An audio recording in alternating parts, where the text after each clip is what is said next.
Yo, what is up, everybody? Have a fucking brutal sandbag, full sandbag workout. This is all sandbags. I got my new 150 pounder filled up. Still gonna probably add a little bit more to it. It's very heavy, very heavy. I don't know what the normal. I know they can hold more than what they say. Like a 100 pounder can hold more than 100, and 150 can definitely hold more than 150. Did some sandbag squats with these. You can see the just how large it is. It's very, very big.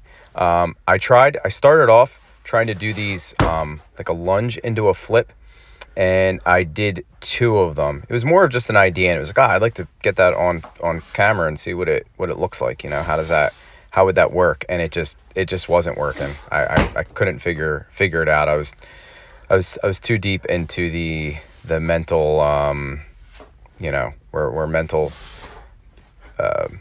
was starting to decline. Did some flips. Really like flips. It's just like a lot of things where you start off and you just absolutely hate them. Like there's something about them, you just gotta hate doing these things.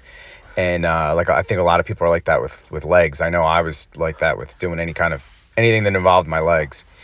And now they're one of those things that I just absolutely love doing. It's become one of my favorite movements, my favorite things to do with a sandbag. And where, even when I had lighter sandbags and when this one was lighter, how difficult it was. And just look, you only get better at the things that you do. You'll never get better at something by not doing it. So just look at it as you're practicing doing it, and really enjoy doing those now. Like I said, one of my favorite movements to do. That 150 pounder, I don't know when I'm going to be able to flip that. I think I might be able to get it up and roll it over my shoulder, but we'll get there, in due time.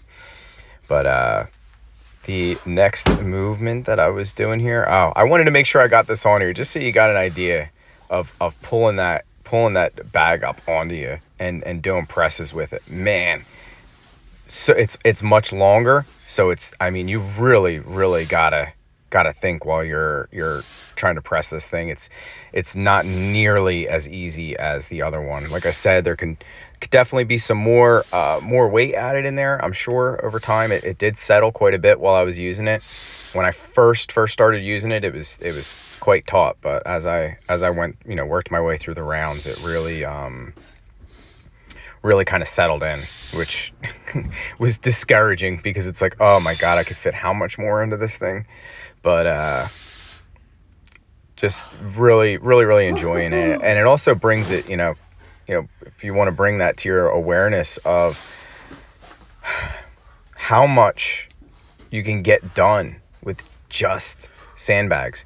Fairly affordable, right? Sand, also something that's pretty affordable. For some people, it would be free. And you can get a lot of work done with them. A lot of work for a little bit. And did marches with these. I haven't done them in a while. Usually something, if I was outside, I'd be doing, like a carry, like a loaded carry with kettlebells. I do that a lot, a whole lot when I'm working out outside. But did the marches there, which with this very challenging, very difficult. And then went into kind of like a hip twist, like a hip touch with it. I've done that before with the lighter one, and it just didn't really feel that challenging. With that, very challenging. This was the EMOM that I did. I did this for 10 minutes. And it was, I believe it was 4 squats, and then I did some hip touches with it. Yeah. I don't know how many I did there. Was it 6, I think? I think 6, if I remember correctly, yeah. But yeah, the really targets like up, and you can feel it deep in that hip.